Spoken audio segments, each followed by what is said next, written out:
Bismillahirrahmanirrahim. Alhamdulillahirabbil alamin. Ashhadu an la ilaha illallah wahdahu la syarikalah wa ashhadu anna Muhammadan abduhu wa rasuluh. Allahumma salli ala Muhammadin wa ala alihi wa sahbihi ajma'in. Allahumma 'allimna ma yanfa'una wanfa'na bima 'allamtana wa zidna ilma. Allahumma aslih lana sya'nana kullah wa la takilna ila anfusina tarfat 'ain. InsyaAllah pada hari ini kita akan menyebutkan tentang hadis-hadis yang berkenaan Lailatul Qadar, kerana kita telah sampai di 10 malam terakhir pada bulan Ramadan, dan ia adalah selayaknya untuk kita membaca tentang hadis-hadis yang berkenaan Lailatul Qadar. Kerana Lailatul Qadar merupakan malam yang terbaik di dalam satu tahun, di dalam seluruh satu tahun. Dan berlakunya malam Lailatul Qadar ini pada bulan Ramadan dan pada 10 malam terakhir bulan Ramadan, yang di mana sekarang kita berada pada waktu tersebut. Maka hadis-hadis yang kita akan membaca pada hari ini insya-Allah berkenaan keutamaan Lailatul Qadar, iaitu hadis yang ke-723 dalam kitab yang sama, kitab Al-Lu'lu' wal Marjan fi mattafaqa alaihi syaikhan. Hadis Ibn Umar, anna rijalan min ashabin Nabi sallallahu alaihi wasallam uru Lailatul Qadri fil manami fi sab'il awakhir. Ibn Umar meriwayatkan bahawasanya ada beberapa orang dari sahabat Nabi sallallahu alaihi wasallam uru Lailatul Qadar, diperlihatkan Lailatul Qadar dalam mimpi. Bahawasanya ia terjadi pada 7 hari yang terakhir. Faqala Rasulullah sallallahu alaihi wasallam, Rasulullah sallallahu alaihi wasallam pun bersabda, ara ru'yakum qad tawata'at fi sab'il awakhir. Aku telah aku berpendapat bahawasanya, aku melihat bahawasanya mimpi kalian tersebut tepat. Iaitu semua setuju. Mimpinya semua setuju. Semua mimpi yang sama. Fis sab'il awakhir. Bahawasanya ia terjadi pada 7 malam yang terakhir. Faman kanat mutaharriha falyataharraha fis sab'il awakhir. Maka barang siapa yang mahu menyungsungnya, mencarinya, mendapatinya, maka hendaklah ia menyungsungnya pada 7 malam yang terakhir, fis sab'il awakhir. Di dalam Al-Quran telah disebutkan bahawasanya malam ini lebih baik daripada 1000 bulan. Dan ia adalah lebih baik daripada 1000 bulan yang di mana malamnya tidak ada Lailatul Qadar. Dan maksud daripada apa yang dimaksudkan di sini, iaitu lebih baik daripada 1000 bulan, adalah bahawasanya amalan di dalamnya lebih baik daripada 1000 bulan. Dan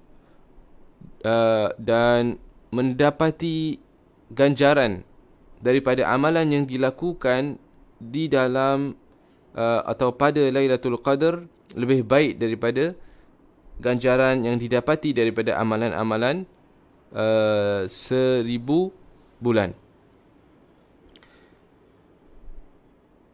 Jadi maksudnya di sini adalah ia sama atau lebih baik daripada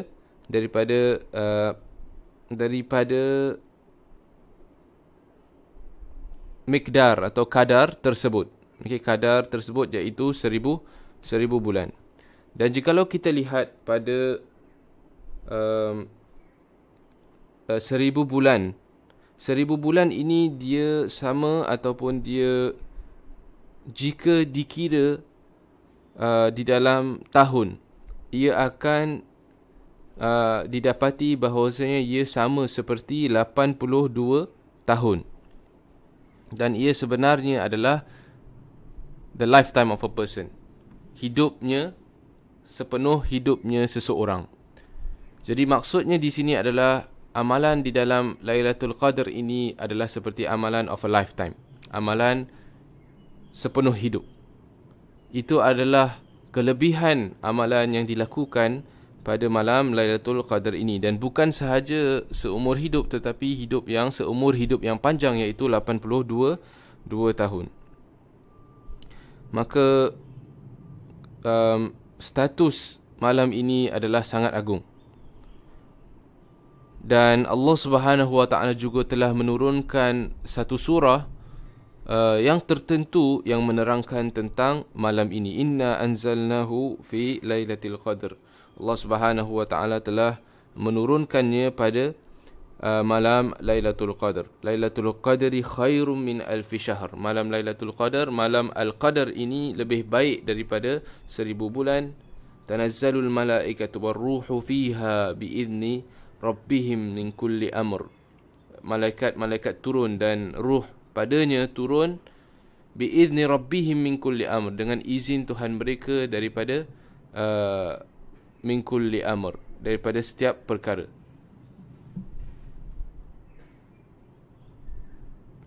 Salamun hiya hatta matla'il fajr.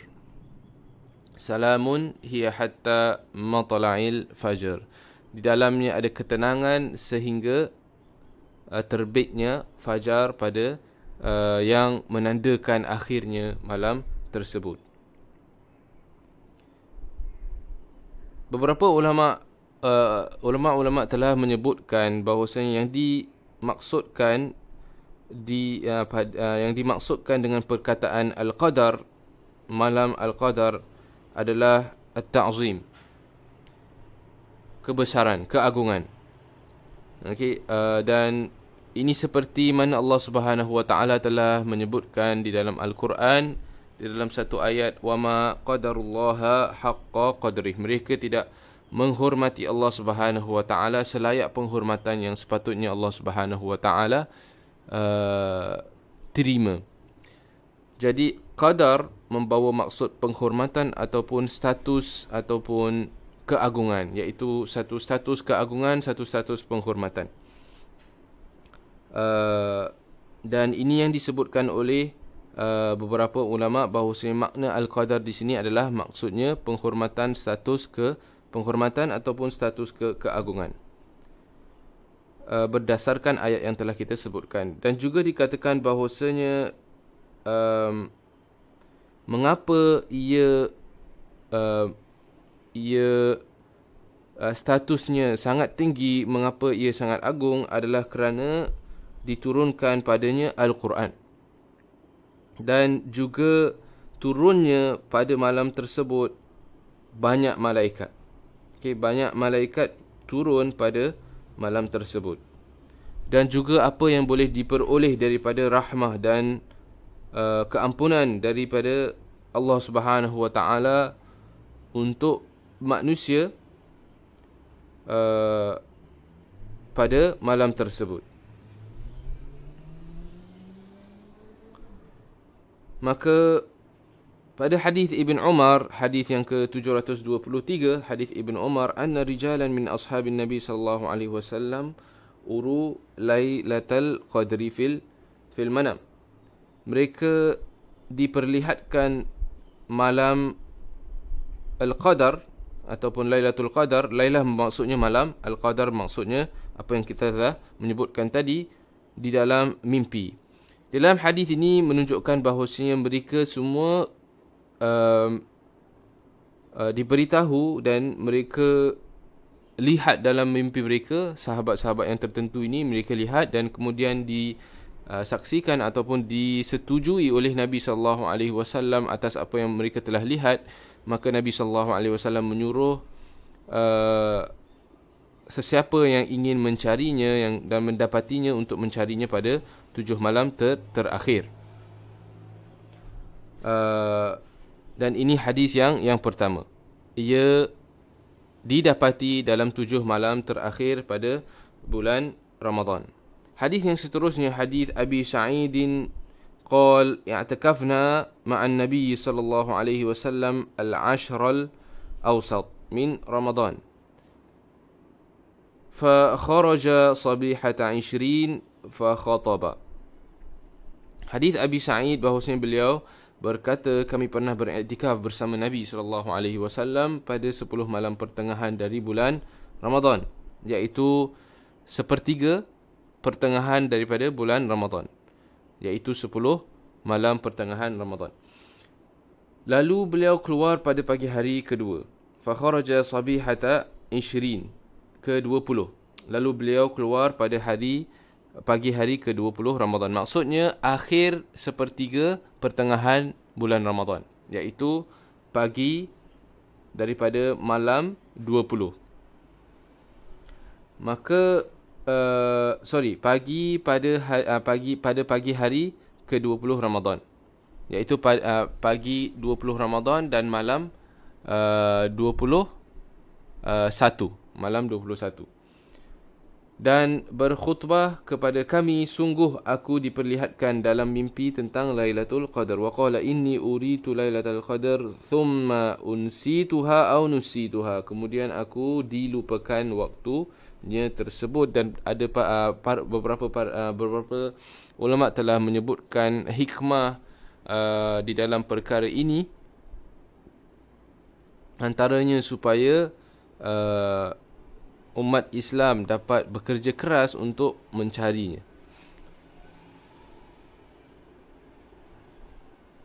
Namun kemudian aku dilupakan waktu tersebut, maka carilah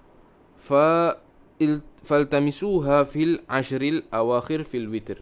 Maka carilah ia pada 10 malam terakhir dan pada malam-malam yang ganjil.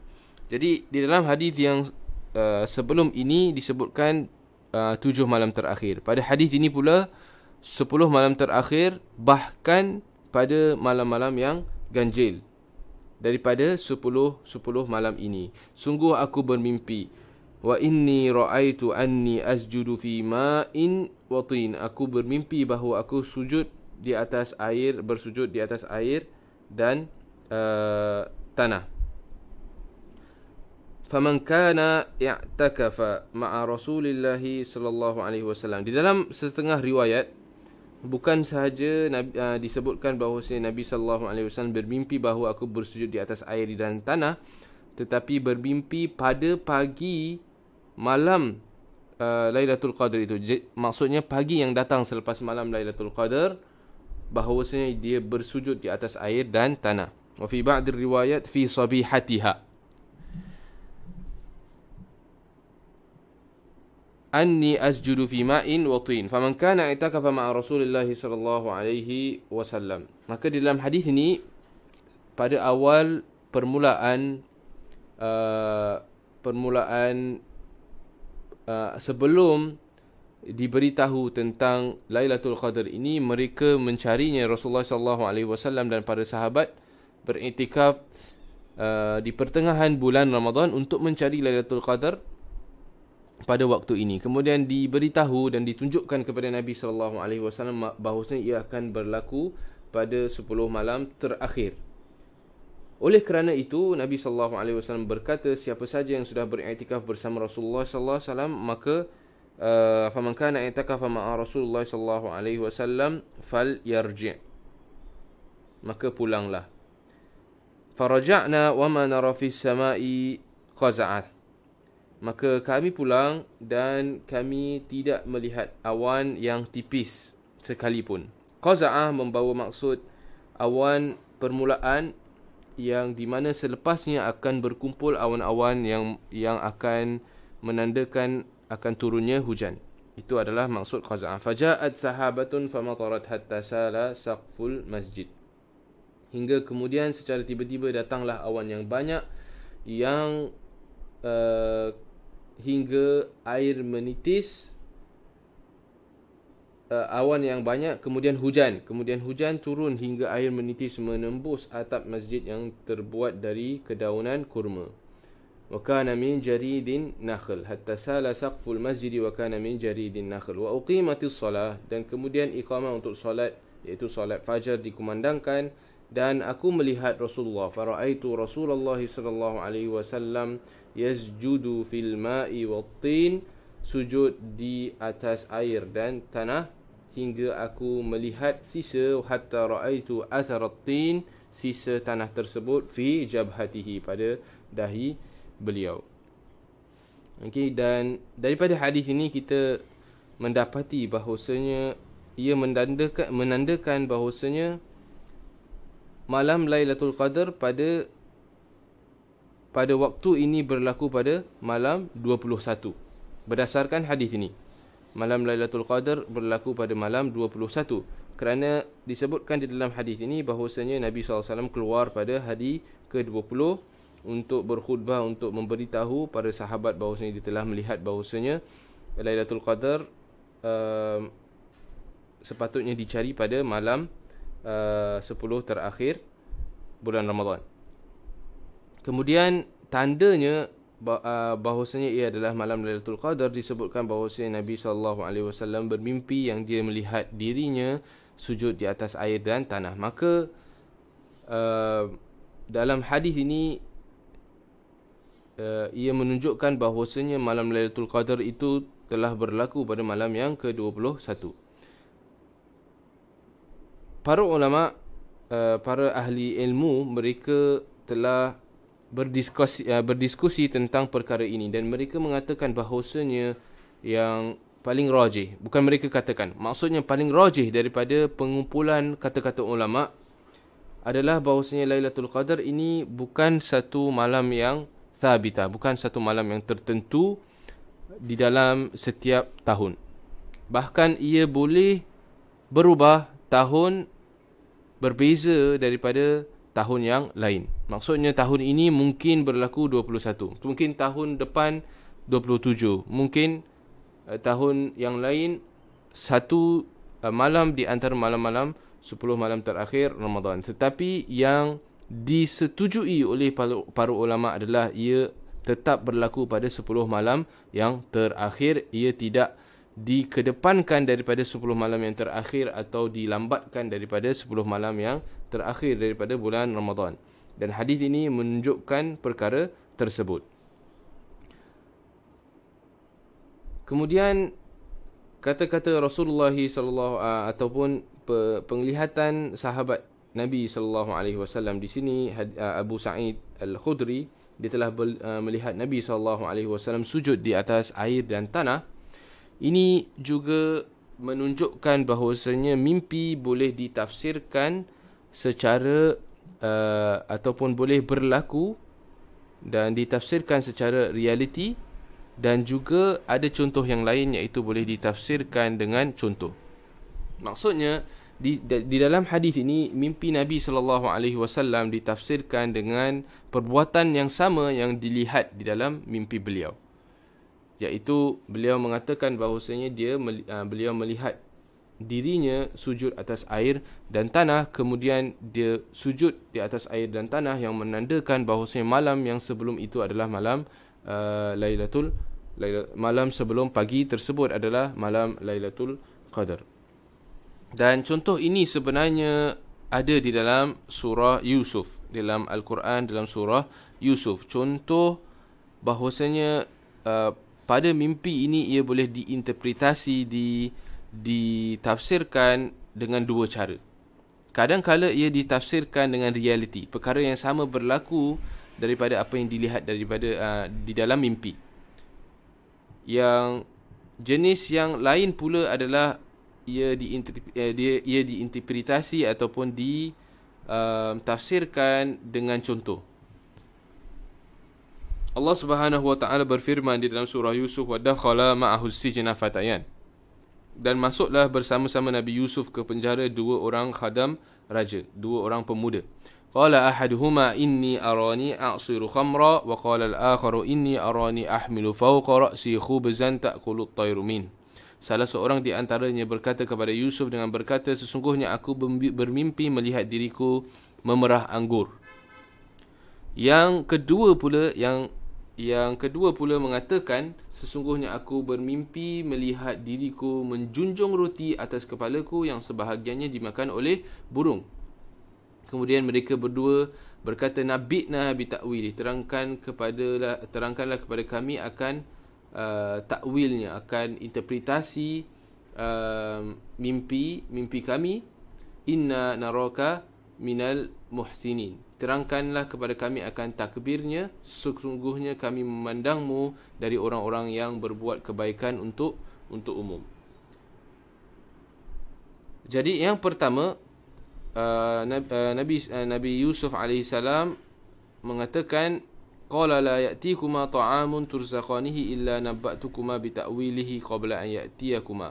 Sebelum dia memberitahu mereka tentang interpretasi mimpi mereka, Nabi Yusuf menjawab, aku bukan sahaja dapat menerangkan takbir mimpi kamu itu, bahkan tidak datang kepada kamu sesuatu makanan yang diberikan kepada kamu tiap-tiap hari dalam penjara, melainkan aku juga dapat memberitahu kepada kamu akan nama dan jenisnya. Illa nabba'tukuma ta'wilihi qabla an ya'tiyakuma, sebelum ia dibawa kepada kamu. Dzalikuma mimma 'allamani rabbi inni taraktu millata qaumin la yu'minuna billahi wa hum bil akhirati hum kafirun. Dengan sebab itu aku meninggalkan agama kaum yang tidak beriman kepada Allah serta tidak pula percayakan hari akhirat. Ayat yang seterusnya, Allah Subhanahu wa taala berkata, wattaba'tu millata abai Ibrahim. Yusuf mengatakan bahawasanya dia menurut agama bapa dan aku menurut agama bapa dan datuk nenekku Ibrahim dan Ishak serta Yaqub. Tidaklah sepatutnya kita mempersekutukan sesuatu pun dengan Allah. Maka lana an nusyrika billahi min syai', dzalika min fadlillahi alaina wa 'alan nasi walakinna aktsaran nasi la yashkurun. Mentauhidkan, mengesahkan Allah ialah hasil dari limpah kurnia Allah kepada kita dan kepada umat manusia, tetapi kebanyakan manusia tidak bersyukur. Ya sahibai sijni arbabun mutafarriquna khairun amillahil wahidul qahhar. Wahai sahabatku berdua yang sepenjara, memuja dan menyembah berbilang-bilang Tuhan yang bercerai-berai, itukah yang lebih baik atau menyembah Allah Tuhan yang Maha Esa lagi Maha Kuasa? Ma ta'buduna min dunihi illa asma'an sammaitumuha antum wa aba'ukum ma anzalallahu biha min sultan. Apa yang kamu sembah yang lain dari Allah hanyalah nama-nama yang kamu menamakannya, kamu dan datuk nenek kamu. Allah tidak pernah menurunkan sebarang bukti untuk membenarkannya. Sebenarnya hukum yang menentukan amal ibadat hanyalah bagi Allah. Inil hukmu illa lillah amara alla ta'budu illa iyyah. Ia telah memerintahkan supaya kamu tidak menyembah melainkan ia, ataupun melainkan dia. Dzalika ad-dinul qayyim walakinna aktsaran nasi la ya'lamun. Yang demikianlah itulah agama yang betul, tetapi kebanyakan manusia tidak mengetahui. Ya sahibais sijni amma ahadukuma. Selepas ini mulalah Nabi Yusuf menerangkan mimpi mereka. Sebelum kita menerangkan dua-dua jenis penafsiran mimpi ini, lihat pada kisah Nabi Yusuf ini, dia tidak terus menerangkan kepada mereka perkara yang mereka kehendaki daripadanya. Pertama sekali, dia memanggil kepada mentauhidkan dan mengesahkan Allah Subhanahu wa taala, mendekatkan diri kepada Allah Subhanahu wa taala, menguatkan iman kepada Allah Subhanahu wa taala, dan menolak kesyirikan terhadap Allah Subhanahu wa taala. Ini menunjukkan kepada kita bahawasanya seseorang yang memanggil kepada Allah Subhanahu wa taala, seseorang yang berdakwah kepada Allah Subhanahu wa taala, dia bukan sahaja digalakkan untuk menolong orang atas perkara-perkara yang mereka sukai. Di sini Nabi Yusuf alaihissalam menolong kedua pemuda ini atas sesuatu perkara yang mereka sangat inginkan daripada Nabi Yusuf alaihissalam. Maka Nabi Yusuf memberi jaminan kepada mereka, bukan sahaja aku boleh memberitahu kamu, tapi sebelum tu dah ada jaminan bahawasanya aku boleh memberitahu tentang mimpi-mimpi kamu ini, iaitu sebelum makanan datang aku boleh juga memberitahu tentang apa yang jenis makanan yang akan datang kepada kamu di dalam penjara ini. Maka dia telah memberi keyakinan di dalam kedua pemuda ini, dan kemudian sebelum menerangkan tentang mimpi mereka, memanggil kepada keesaan Allah Subhanahu wa taala, keesaan Allah Subhanahu wa taala. Kemudian dia berkata, ya sahibai sijni amma ahadukuma fayasqi rabbahu khamra. Wahai sahabatku berdua yang sepenjara, wahai sahabatku berdua yang sepenjara. Takwil mimpi kamu. Takbir di sini diterjemahkan sebagai takbir. Takbir mimpi kamu itu adalah, adapun salah seorang dari kamu maka ia akan memberi minuman arak kepada tuannya. Iaitu penafsiran mimpi aku memerah buah anggur. Adapun yang seorang lagi maka ia akan dipalang serta burung pula akan makan dari kepalanya. Ya sahibai sijni amma ahdukuma fayasqi rabbahu khamra wa amma al-akhiru fayuslabu fatakulu at-tayru min ra'sih qudiyal amru alladhi fihi tastaftiyan. Telah selesailah dan tetaplah berlakunya pada perkara yang kamu tanyakan itu. Jadi mimpi seorang itu mimpi salah seorang daripada mereka bahawasanya ia memerah anggur, ini adalah mimpi yang diterjemahkan sebagai yang akan berlaku perkara yang sama pada realiti, iaitu dia akan memberi minuman arak kepada tuannya. Manakala jenis mimpi yang berlaku pada pemuda yang kedua adalah jenis mimpi yang penafsirannya akan berlaku sebagai satu contoh. Kenapa? Sebab dia memberitahu di dalam mimpinya bahawasanya burung akan memakan daripada roti yang berada di atas kepalanya yang sedang ia membawa. Secara hakikatnya tidak boleh seseorang membawa roti kemudian di atas kepala, kemudian burung akan memakan daripada roti tersebut, kerana burung akan lari daripada perkara-perkara yang bergerak. Makanya di dalam ayat ini Nabi Yusuf AS menerangkan bahawasanya penterjemahan mimpi itu bukan sebagaimana ia akan berlaku di dalam realiti, tapi ia adalah satu contoh bahawasanya yang akan berlaku di dalam realiti, bahawasanya kamu akan dipalang serta burung akan makan dari kepala kamu. Jadi roti itu seolah-olah kepalanya dan ia akan dipalang. Jadi ini dia dua contoh yang berbeza dalam penafsiran mimpi. Dan penafsiran mimpi di dalam hadis kita, hadis 724 adalah penafsiran secara realiti. Seterusnya hadis Abi Sa'id al-Khudri radhiyallahu anhu bahwasanya Rasulullah sallallahu alaihi wasallam yujawiru fi Ramadan al-ashar allati fi wasati asy-syahr. Beriktikaf pada Ramadan pada pertengahan 10 hari Ramadan. فإذا كان حين يمسي من 20 ليلة تمضي. Apabila kemudian telah melewati malam ke-20 menjelang malam ke-21, beliau pulang ke kediaman beliau. Raja'a ila maskani. Wa raja'a man kana yujawiru ma'ahu. Dan orang-orang yang beriktikaf bersama beliau pun juga ikut pulang pada malam ketika beliau kembali beriktikaf di bulan tersebut. وأنه أقام في شهر جاور فيه الليلة التي كان يرجع فيها فخاطب الناس فأمرهم ما شاء الله ثم قال كنت أجاور هذه العشر ثم قد بدا لي أن أجاور هذه العشر الأواخر فمن كان اعتكف معي. Maka pada malam ketika beliau kembali beriktikaf di bulan tersebut, beliau menyampaikan khutbah di hadapan orang banyak dan memerintahkan mereka perkara-perkara yang Allah kehendaki. Beliau bersabda, aku sudah melaksanakan iktikaf pada 10 malam sebelum ini. Kemudian dinampakkan kepadaku agar beriktikaf pada 10 hari terakhir. Maka barang siapa yang telah beriktikaf bersamaku, hendaklah dia menetap di tempatnya beriktikaf. Maksudnya, sambung iktikaf. Jangan berhenti kerana malam Lailatul Qadar akan berlaku pada 10 malam terakhir. ثم قد بدا لي أن أجاور هذه العشر الأواخر فمن كان اعتكف معي فليثبت في معتكفه في معتكفه وقد أريت هذه الليلة ثم أنسيتها فابتغوها في العشر الأواخر وابتغوها في كل وتر وقد رأيتني أسجد في ماء وطين فاستهلت السماء في تلك الليلة فأمطرت فوقف المسجد. Maka sesungguhnya aku telah diperlihatkan kepadaku Lailatul Qadar, namun kemudian aku dilupakan waktunya. Maka carilah Lailatul Qadar itu pada 10 malam terakhir, dan carilah pada malam-malam yang ganjil. Sesungguhnya aku juga bermimpi bahawa aku bersujud di atas air dan tanah.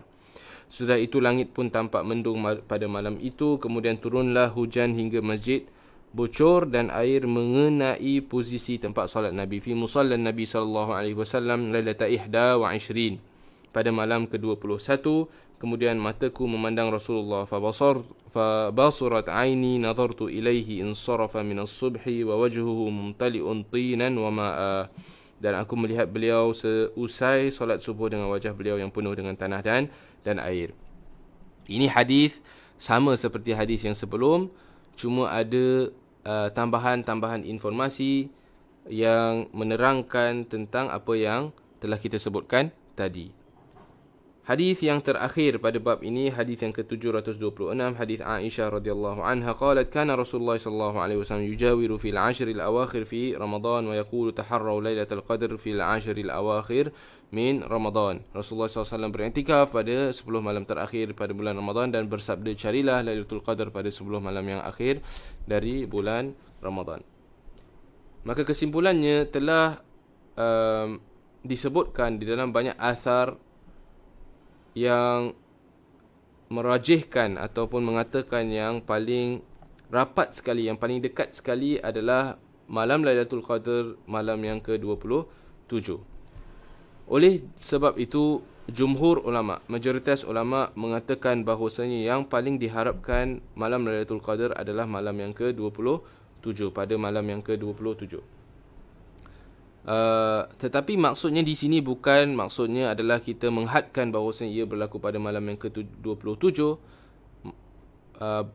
tetapi maksudnya adalah yang paling sangat diharapkan adalah pada malam 27 berdasarkan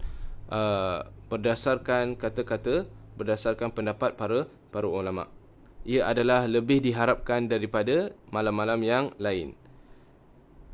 Dan tambahan daripada itu juga, hadis-hadis yang banyak juga diriwayatkan daripada Nabi sallallahu alaihi wasallam yang menunjukkan bahawasanya ia sepatutnya dicari pada 10 malam yang terakhir dan pada malam-malam yang ganjil daripada 10 malam terakhir, dan ini adalah lebih diharapkan daripada malam-malam yang lain yang di dalam 10 malam yang terakhir. Tetapi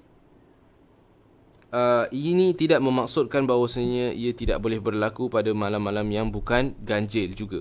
Ia boleh berlaku pada malam yang bukan ganjil. Maksudnya ia lebih diharapkan pada malam yang ganjil dan ia lebih diharapkan pada malam yang ke-27. Dan juga para ulama menyebutkan kalau malam 27 itu berlaku pada malam Jumaat, ia juga lebih diharapkan bahawasanya malam Lailatul Qadar berlaku pada malam tersebut. Subhanakallahumma wa bihamdika ashhadu an la ilaha illa anta astaghfiruka wa atubu ilaik. Wa sallallahu wa sallama ala nabiyyina Muhammad walhamdulillahi rabbil alamin.